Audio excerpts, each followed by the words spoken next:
งัวควายตายแล้วยังเหลือเขาหนังจีนปลูกมันยังต้มแกงกินได้ส่วนคนเฮาตายจีไฟเผาไหม้บ่มีหยังอะไรเคินค้างเหลือแต่ชั่วดีมีไว้สืบห้างฮือคนเล่าอ้างกันฟังคนเฮาตายแล้วมันจะเหลือหยังขนาดสตังค์ยังเอาบ่ได้เกิดมาแต่ตัวมีหัวกับไส้ใส่ปากลงไปถึงท้องเต็มไส้เต็มปุ่มปากก็บ่ฮ้องตัวก็แต่งยองสวยงาม สิ่งอุปลักษณ์ของโลกทั้งสามเหลือสิ่งดีงามฮือเปิ้นเล่าอันดีมีจนบนฟ้าบอกกันตึงเวลามันบ่ไว้พังแค่เกิดมาก็ตายนั้นสิยังบ่ตันได้ใหญ่โตพังอยู่บนตึกคนดูลูโกหัวแตกหัวโนโตกมาตายได้พังอยู่ดีๆก็เป็นลมบ่มไส้หัวใจวายไปแหลกพังยังดื่มกินนั่งตายก้มงมย้อนว่าไก่ต้มค้างคอชีวิตคนนั้นเอาแน่บ่ได้หนอพังก็ยังรอฮื้อตายนอเจ้าย้อนกรรมเปิ้นมียังมาเตรียมเต้ามันบ่ตายเอานั่นละบ่ตึงเวลายังแหมสะปะอยู่เป็นคนหั่นยืนยาวอายุเกิน100ยังคนหนุ่มสาวย้อนบ่ถึงข่าวลาตายได้ ยามตอนเป็นคนฮือมันกราบไว้มีใจปัจจัยเพื่อฟันมันสร้างความดีปารมีสูงจันทร์กราบไว้พระหันนาบุญบาดีด้านให้ใส่ลายตั้นขุนทำบุญทำคุณกับพ่อแม่เจ้ากับพ่อแม่เจ้า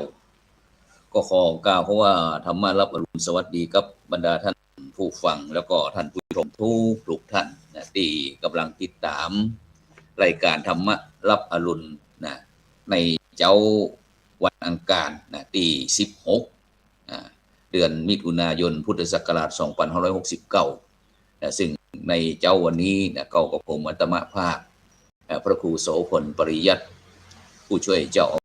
สวัดพระสิงห์วรมหาวิหารก็ได้นำนานาสาระธรรมะขององค์พระสัมมาสัมพุทธเจ้ามามาจามามากล่าวเพื่อที่จะเป็นกำลังใจให้พี่น้องประสบนิกรชาวไทยทุกหมู่คณะ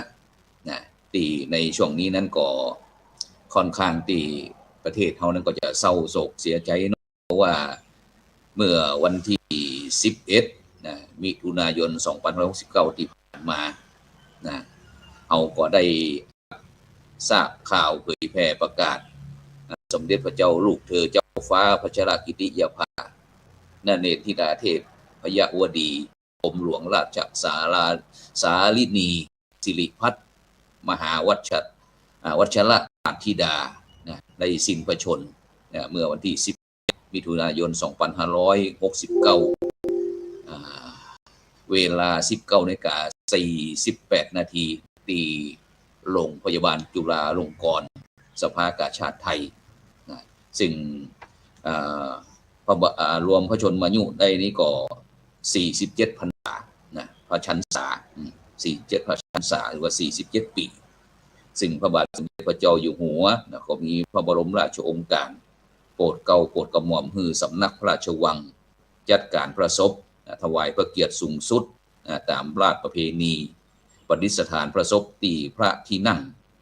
พิมานรัตยาในพระบรมมหาราชวังดังนั้นก็ตามที่เฮาท่านทั้งหลาย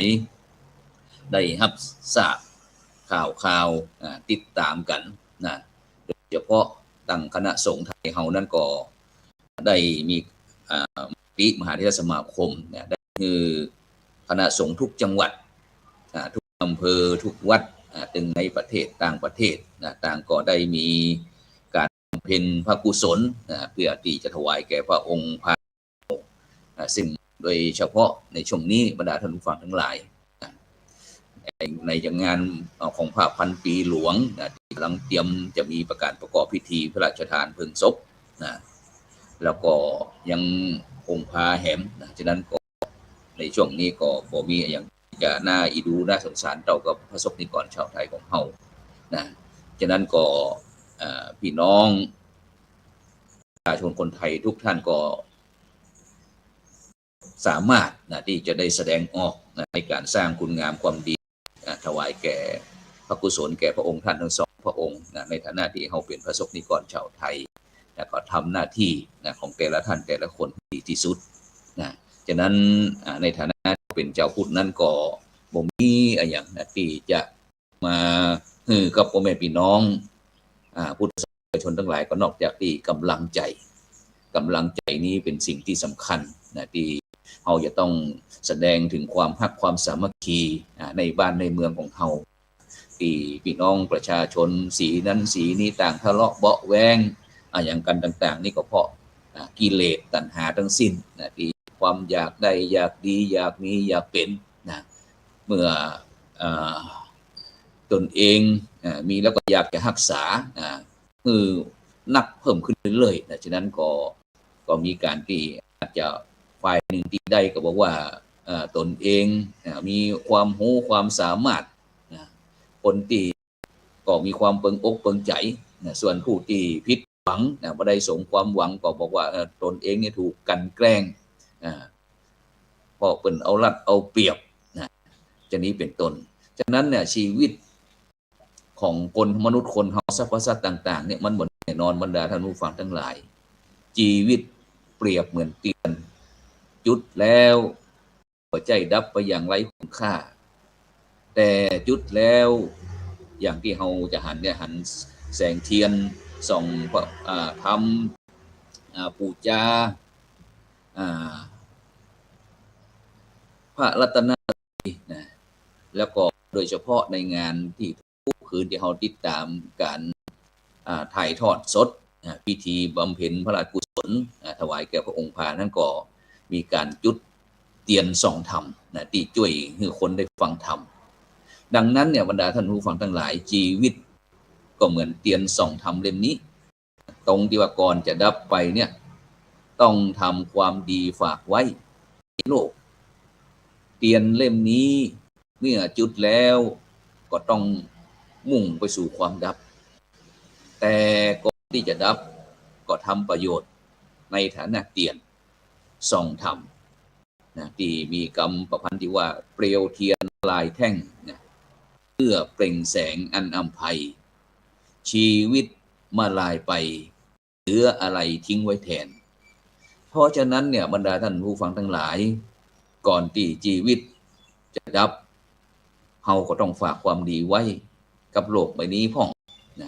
เพื่อเป็นอนุสรณ์ของชีวิตว่าครั้งหนึ่งเฮาได้เกิดมาในโลกนี้จื่อนั้นจื่อนี้ได้ทำอย่างนั้นทำนี้คือเป็นประโยชน์ต่อผืนแผ่นดินดังที่พระบาลีที่พระพุทธเจ้าตรัสว่ารูปังชีรติมัจจานังนามโคตังนชีรติซึ่งแปลว่าร่างกายเปรยสลายผุพังแต่ชื่อเสียงคุณงามความดีหาดับสลายไปไม่แม้ร่างกายจะดับไปแล้วแต่คุณงามความดีก็ยังอยู่คือคนรุ่นหลังญาติสนิทมิตรสหาย ได้ลำลึกนึกถึงแล้วก็อยู่ในความทรงจำแห่งนานเต่านานฉะนั้นเนี่ยเพิ่นถึงเขาทำนองที่ว่าเหนื่อยแล้วก็เหนื่อยหายแต่เครื่องหมายของความดีก็ยังมีอยู่นี่แหละบรรดาท่านผู้ทั้งหลายคือคำตอบที่ว่าทำไมชีวิตของคนเฮาเนี่ยจึงอมตะในโลกความอมตะอยู่ที่ฝากความดีเป็นอนุสาวรีย์แห่งชีวิตคนรุ่นหลังได้จดได้จำนำไปเป็นคติเป็นแบบเป็นอย่างพระพุทธเจ้าของเฮาแม้จะเสด็จดับขันธปรินิพพานมา2,560 กว่าปีแต่ที่พระพุทธองค์ทรงเป็นอมตะในโลกนี้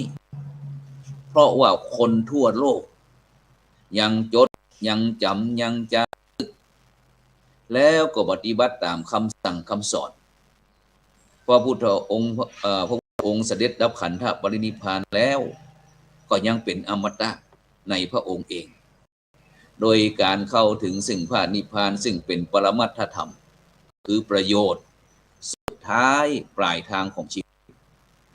ที่บ่ต้องกลับมาเวียนว่ายตายเกิดแห่งต่อไปชีวิตมนุษย์ที่เป็นเจ้าพุทธทุกคนนะล้วนมีพระนิพพานเป็นจุดหมายปลายทางตราบเท่าที่เฮายังบ่บรรลุพระนิพพานชีวิตของเฮาก็ยังต้องเวียนว่ายตายเกิดกันต่อไปเพราะฉะนั้นเนี่ยบรรดาท่านทั้งหลายนะจึงจำเป็นต้องมีบุญกุศลเป็นเสบียงติดตามตัวเฮาไปสู่ปรโลกนะที่ดังที่เพิ่นกล่าวว่าชีวิตคือการเดินทางเรือนร่างคืออาศัยบาปคือพวกปนบุญกุศลคือสมบัติใหญ่บาปพาไปสู่ทุกขติบุญกุศลพาไปสู่สุขติเพราะฉะนั้นเนี่ยบรรดาท่านผู้ฟังทั้งหลายชีวิตที่ทำคุณงามความดีเป็นประโยชน์อันใหญ่ไพศาลแก่ประเทศชาติต่อพระพุทธศาสนาแล้วก็ต่อสถาบันพระมหากษัตริย์ชื่อว่ามีบุญมีกุศลเป็นเสบียงนำส่งเฮาท่านทั้งหลายไปสู่สุคติในสัมปรายภพที่เฮาได้ยินครูบาอาจารย์ได้ตัดคำสั่งสอนพุทธเจ้าบอกว่าปุญญานิปรโลกมิงปฏิฐานโหติปานิหนังซึ่งแปลใจความว่าบุญทั้งหลายเป็นที่เปิ้งของสัตว์ในปรโลกเบื้องหน้าเพราะฉะนั้นเนี่ยบรรดาท่านผู้ฟังทั้งหลายกรรมว่าบุญเนี่ยเป็นชื่อของความสุขบุญจะติดตามตัวเฮาไปสู่ภพภูมิเบื้องหน้าเหมือนเงาที่คอยที่จะเฝ้าติดตามตนตัวเฮาไปทุกที่ทุกทางเพราะฉะนั้นโบราณอาจารย์เปิ้นกล่าวว่าบุญเป็นเงาเฝ้าตามติดบุญเป็นมิตรในทุกที่คอยช่วยเหลือเอื้ออารีห่างลาคีปลอดโปรยภัยบุญพิทักษ์บุญรักษาบุญนำพาพบความสุขใสแม้ล่วงลับดับชีพไปบุญส่งให้สุขาวดีฉะนั้นเนี่ยบรรดาท่านผู้ฟังทั้งหลายประเพณีที่เป็นบุญเป็นกุศลการบำเพ็ญบุญบำเพ็ญกุศลครั้งนี้ที่พี่น้องพระสงฆ์นิกรชาวไทยของเฮาถ้าเฮามองในรูปที่ปรากฏทั่วไปก็ย่อมหันว่าเป็นการปฏิบัติตามประเพณีของพี่น้องชาวไทยที่นับถือพระพุทธศาสนาคือถือเป็นหลักการปฏิบัติสืบต่อกันมาเป็นเวลาเนิ่นนานอันเนี้ยนับว่าเป็นส่วนของประเพณีแต่ถ้าท่านทั้งหลายมองหือลึกๆไปประเพณียังมีสิ่งที่เป็นรากเป็นฐานอันมีความหมายลึกซึ้งในทางนามธรรม ก็คือเป็นพิธีเป็นประเพณีที่อิงอยู่กับหลักคำสอนในพระพุทธศาสนาเป็นการดำเนินตามหลักธรรมขององค์สมเด็จพระสัมมาสัมพุทธเจ้าที่ได้ตรัสสั่งสอนพุทธบริษัททั้งหลายไว้คือทำสิ่งที่เป็นบุญเป็นกุศลตามหลักทางพระพุทธศาสนานั้นเจ้าพุทธของเฮาเนี่ยเมื่อมีเหตุการณ์อันใดอันหนึ่งเกิดขึ้นก็ย่อมจะปรารภเหตุการณ์นั้นแล้วทำสิ่งที่เป็นบุญเป็นกุศลเป็นความดีงามนะเพราะฉะนั้นเนี่ยบรรดาท่านผู้ฟังหลายประโยชน์ของประเพณีงานศพในเรื่องของความตายนี้กันเป็นเหตุสำคัญอย่างหนึ่งของแล้วก็เป็นการล่วงลับบอกหวนกับมาแหมบอกว่าเขาจะเรียกร้องจะใดก็ตามสำเร็จทำจะใดก็บ่มีผลแต่น้องพุทธศาสนิกชนนั้นได้ปราความตายอย่างนี้แล้วก็ทำสิ่งที่ดีงามเป็นบุญเป็นกุศลนะซึ่งได้ผลเป็นประโยชน์เกิดขึ้นก็คือประการที่หนึ่งได้อุทิศส่วนกุศลนั้นแก่ท่านผู้ล่วงลับไปแล้ว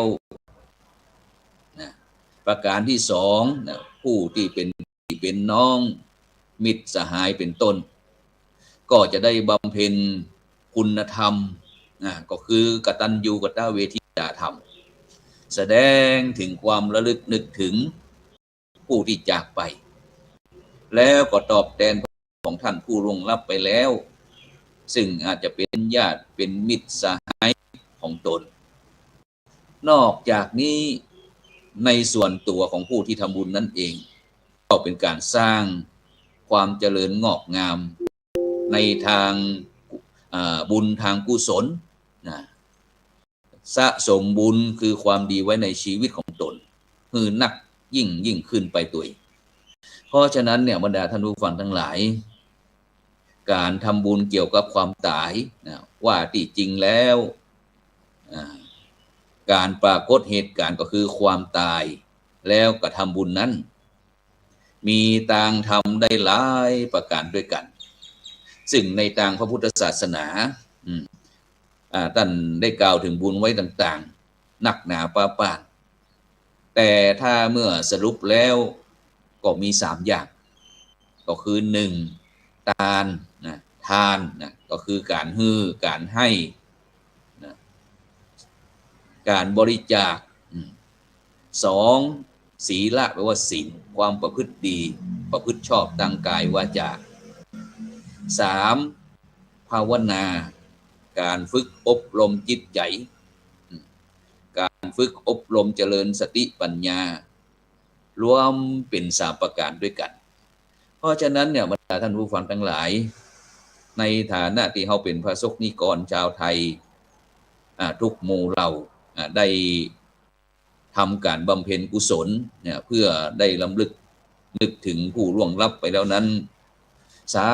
มารถที่จะทำบุญให้เกิดขึ้นได้ทั้ง3หมวด3ประเภทเหล่านี้การทำทานในประการที่1ก็คือส่วนที่เป็นทานนั้นเป็นส่วนเบื้องต้นที่เฮาท่านทั้งหลายได้หันง่ายๆปรากฏลายล้อมต่างวัตถุคือเมื่อปรารภถึงผู้ถึงแก่กรรมไปแล้วบรรดาเจ้าภาพก็พากันทำบุญทำกุศลนิมนต์พระสงฆ์องค์เจ้ามาถวายภัตตาหารถวายเครื่องไทยธรรมต่างๆอันเนี้ยเป็นส่วนเบื้องต้นเป็นพิธีกรรมส่วนสามัญที่กระทำกันซึ่งเป็นการอุทิศกุศลแก่ท่านผู้ล่วงลับไปแล้วเป็นการเกื้อกูลต่อพระพุทธศาสนาคือกำลังแก่พระสงฆ์องค์เจ้าผู้ปฏิบัติศาสนากิจแต่ตานั้นหมดใจเพียงเท่าอี้บรรดาท่านผู้ฟังทั้งหลายท่านผู้มีความดำริชอบประกอบด้วยปัญญาพิจารณาเรื่องของชีวิตมาประลบถึงความตายว่า คติธรรมดาของชีวิตนั่นก็คือการเกิดการแก่การเจ็บแล้วก็การตายอย่างที่กล่าวกันว่าคนทั้งหลายนั้นมาก็มาแต่ตัวไปก็ไปได้แต่ตัวเพราะฉะนั้นสิ่งทั้งหลายทั้งปวงที่เฮาฮ้องว่าเป็นสมบัติพัสถานซึ่งได้รวบรวมสั่งสมเอาไว้นั้นจะมีนักหนาป้านนักหนาเพียงใดก็ตามก็บ่สามารถที่จะติดตามไปตัวเฮาไปได้เมื่อได้พินิจพิจารณาหันอย่างนี้แล้วก็เป็นเหตุคือสามารถบรรเทาโลภะก็คือความโลภความยึดติดความอยากได้ในสิ่งตั้งหลายตั้งปวงเนี่ยคือมันน้อยลงแล้วก็เมื่อบรรเทาความโลภคือน้อยลงพร้อมทั้งมัจฉริยะหรือความตระหนี่ทีเหนียวที่เป็นตัวเนื่องอยู่กับความโลภในทรัพย์สมบัติแล้วก็จะทำให้เฮาท่านทั้งหลายเนี่ยสามารถบำเพ็ญทานการให้การบริจาคเพื่อช่วยเหลือสงเคราะห์ปูชาคุณงามความดีของบุคคลที่มีคุณงามความดีพ่องทำทรัพย์สมบัตินั้นให้เป็นประโยชน์จะนำมาใจสอยเลี้ยงดูบุคคลในความรับผิดชอบก็ทำได้บำเพ็ญประโยชน์ต่างๆก็ได้ทรัพย์นั้นมีประโยชน์นักขึ้นทั้งหมดเนี้ยก็เป็นส่วนของทานซึ่งอาจจะเกิดได้จากการปรารภก็คือชีวิตคติชีวิตในส่วนที่เป็นความตายการรักษาศีลในประการที่สองก็คือศีลศีลแปลว่าปกติซึ่งเขาอาจจะปรารภถึงความตายดังที่กล่าวเมื่อที่ได้ตะกี้ว่าคนเฮานั้นเกิดมาแต่ตัวไปก็ไปแต่ตัวนอกจากนั้นก็ยังบ่ละทิ้งยังไว้ตัวจะว่าละทิ้งก็ทิ้งเพียงแต่ร่างกายซึ่งร่างกายคนเฮานั้นก็บ่คงอยู่ถาวรเดี๋ยวก็เจ็บอดแอดแม้แต่พระครูโสพลปริยัติก็เช่นเดียวกันบรรดาท่านผู้ฟังทั้งหลายเดี๋ยวหลังจากที่จัดรายการแล้วก็จะต้องไปหับยาที่โรงพยาบาลมหาราชนครเชียงใหม่เสร็จเรียบร้อยแล้วเดี๋ยวก็จะเข้าประชุมกับวัฒนธรรมจังหวัดเชียงใหม่เกี่ยวกับเรื่องศูนย์การเรียนศูนย์ศึกษาพระพุทธศาสนาวันอาทิตย์เสร็จเรียบร้อยแล้วก็จะเดินทางไปที่อำเภอจอมทองเพื่อที่จะเข้าไปร่วมกับคณะพระวิปัสสนาจารย์ในการอบรมพระวิปัสสนาจารย์หนเหนือภาคเหนือรุ่นที่16ซึ่งเริ่มตั้งแต่วันที่7มิถุนายนเป็นต้นมาจนถึงวันที่23กรกฎาคมแต่ก็คงจะไปได้ก็สัก5วัน10วันนี้ก็จะได้อยู่ซึ่งก็ถือเป็นโอกาสที่ได้บำเพ็ญบุญบำเพ็ญกุศลเป็นอาจริยปูจาแก่พระเดชคุณหลวงปู่พระพรหมมงคลหลวงปู่ทองสิริมังคโลที่ได้มอบสมบัติอันล้ำค่าคือคณะสงฆ์เฮาโดยการเจริญจิตภาวนาตามแนวสติปัฏฐาน4ปองหนอยุบหนอเป็นต้นเพราะฉะนั้นเนี่ยบรรดาท่านผู้ฟังทั้งหลายสิ่งที่เฮาสามารถจะปฏิบัติได้มองหันตามคำสอนของพระพุทธศาสนาว่ามาแต่ตัวไปแต่ตัวก็ยังมีสิ่งที่ตวยไปตามไปได้อย่างหนึ่งและเมื่อมันก็มาตวยสิ่งนั้นก็คือเรื่องกรรมดีและกรรมชั่วเป็นสิ่งที่มาพร้อมกับตัวเฮาเสร็จแล้วมันก็ตามตัวเฮาไปตวยถ้าเป็นกรรมดีก็เป็นบุญเป็นกุศลหรือว่าเป็นบุญกรรมซึ่งจะเป็นที่พึ่งของสัตว์ทั้งหลายสืบต่อไปดังที่พระพุทธพจน์ที่ว่าปุญญานิปรโลกัสสมิงปฏิฐาโหติปานินังซึ่งแปลใจความว่าบุญเป็นที่พึ่งของสรรพสัตว์ทั้งหลายในปรโลก อันเนี้ย เป็นส่วนที่ติดตามไปในฝ่ายละทิ้งก็เช่นเดียวกันคนที่ละโลกนี้ไปแล้วนั้นยังละทิ้งสิ่งหนึ่งไว้เบื้องหลังก็คือความดีความชั่วที่บุคคลนั้นได้ทำไว้สิ่งใดที่ทำไว้แล้วก็ยังจะลึกอยู่บางอย่างก็เป็นวัตถุยกตัวอย่างท่านผู้ที่มีใจบุญใจกุศลได้สร้างสิ่งที่เป็นสาธารณประโยชน์ไว้สิ่งนั้นก็เป็นหลักฐานแสดงถึงความดียั่งยืนอยู่หรือที่เป็นนามธรรมก็ได้ทำความดีเกื้อกูลอุปการะดูแลกับผู้อื่นเริ่มต้นตั้งแต่เรื่องบุตรธิดาลูกหลานตาลเต้าเป็นต้นที่ได้ทำความดีนั้นฝังจารึกไว้ในดวงจิตดวงใจของลูกของหลานและท่านที่ได้รับคุณประโยชน์อันนี้ก็เป็นสิ่งที่ทิ้งไว้ซึ่งถ้ารวมความว่าสิ่งที่ติดตามไปก็ดีสิ่งที่ละทิ้งไว้ก็ดีก็ได้แก่ความดีความชั่วเพราะฉะนั้นเนี่ยผู้มีปัญญาย่อมพิจารณาเห็นหลักดังที่กล่าวมาแล้วนี้นะจึงคิดว่าควรจะดำรงชีวิตของตนเนี่ยให้อยู่ในแนวทางที่ดีงามเพื่อว่าเมื่อถึงเวลาจากโลกนี้ไปแล้วก็จะได้มีกรรมดีติดตัวไปและเหลือทิ้งไว้ซึ่งความดีนั้นอันเป็นประโยชน์แก่คนเบื้องหลังคือคนเบื้องหลังได้จดได้จำได้ลำลึกนึกถึงในทางที่ดีที่งามยกย่องนับถือเป็นบุคคลที่น่าเคารพบูชากันต่อไปและการทำกรรมดีด้วยการรักษาศีลนะการที่จะกระทำกรรมดีอย่างนี้ได้คือการดำเนินชีวิตอยู่ในทำนองของธรรมได้แก่เป็นผู้ที่มีศีลมีธรรมดำรงอยู่ในศีลทั้งหลายบอกว่าจะเป็นเรื่องศีลห้าศีลแปดศีลห้าเบื้องต้นงดเว้นจากการฆ่าสัตว์เบียดเบียนสังหารชีวิตผู้อื่นที่เปื้อนห้องว่าปาณาติบาตงดเว้นจากการล่วงละเมิดทรัพย์สินของคนอื่นจากการลักขโมยแย่งชิงที่ห้องว่าอทินนาทานงดเว้นจากการประพฤติผิดทางเพศที่ห้องว่ากาเมสุมิจฉาจาระงดเว้นจากการเบียดเบียนผู้อื่นด้วยวาจาคือการพูดจากำเท็จกำบดแท้กำบดจริง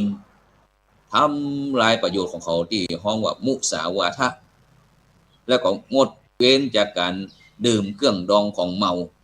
ที่เป็นเหตุให้หลงให้ลืมเสียสติอันเป็นที่ตั้งแห่งความประมาทที่ห้องว่าสุราเมรยมัชฌะปมาทฐานะดังนี้เป็นต้นฉะนั้นเนี่ยบรรดาท่านผู้ฟังทั้งหลายดังนี้เป็นหลักสำคัญฝ่ายหลีกพ้นความเสี่ยงนอกจากนี้ก็ดำเนินชีวิตในทางเกื้อกูลในทางการที่จะอยู่ร่วมกันด้วยดีทำให้สังคมชุมชนประเทศชาตินี้มีความสงบร่มเย็นเป็นสุขอย่างเนี้ยก็เป็นคติอย่างหนึ่งที่เฮาท่านทั้งหลายสามารถลบเรื่องความตายแล้วจะทำให้เกิดประโยชน์แก่ชีวิตของเฮาแล้วก็คนอื่นได้เพราะฉะนั้นบรรดาพี่น้องพุทธศาสนิกชนทั้งหลายก็บ่ควรที่จะประมาท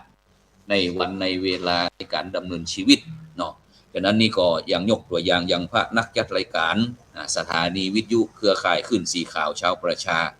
8จังหวัดภาคเหนือของเฮาปีนี้ก็จะมีการรอเรียนเข้าพรรษาครั้งที่19ที่ในวันที่20มิถุนายน2569ที่สถาบันธรรมาภิวัตน์อำเภอแม่เมาะจังหวัดลำปางเพราะว่าเจ้านี่ได้พอตั้งFacebook ก็หันตั้งขึ้นภาคีเครือข่ายขึ้นสีขาวชาวประชาเฮาเนี่ยได้ไปจัดเตรียมสถานที่ฉะนั้นก็เชิญชวนพี่น้องพุทธศาสนิกชนวันที่20มิถุนายนนี้2569นี่ก็เชิญชวนบรรดาภาคีเครือข่าย ของจ่องทำมาเป็นทีมทีวีออนไลน์ทั้งคืนสีขาว8จังหวัดภาคเหนือเขาไปห่วงทำหน้าที่เจ้าพูดของเขาที่จะฮือหล่อเตียนงานฮือแสงสว่างในการที่จะนำต่างให้เขาอยู่เย็นเป็นสุขกันฉะนั้นก็ต้องขอบคุณอนุโมทนากับบรรดาท่านผู้ฟังท่านผู้ชมทุกท่านที่คอยกดติดตามกดไลค์กดแชร์เพื่อเป็นธรรมทานแชร์นักก็ได้บุญนักแชร์น้อยก็ได้บุญน้อยบ่แชร์ก็ได้บุญเพราะฉะนั้นก่อนในเจ้าวันนี้ก็เวลาหมดเวลานำรายการจากบรรดาท่านผู้ฟังไปกันกินข้าวลำน้ำเหลวอายุวันโนสุขังพระลัง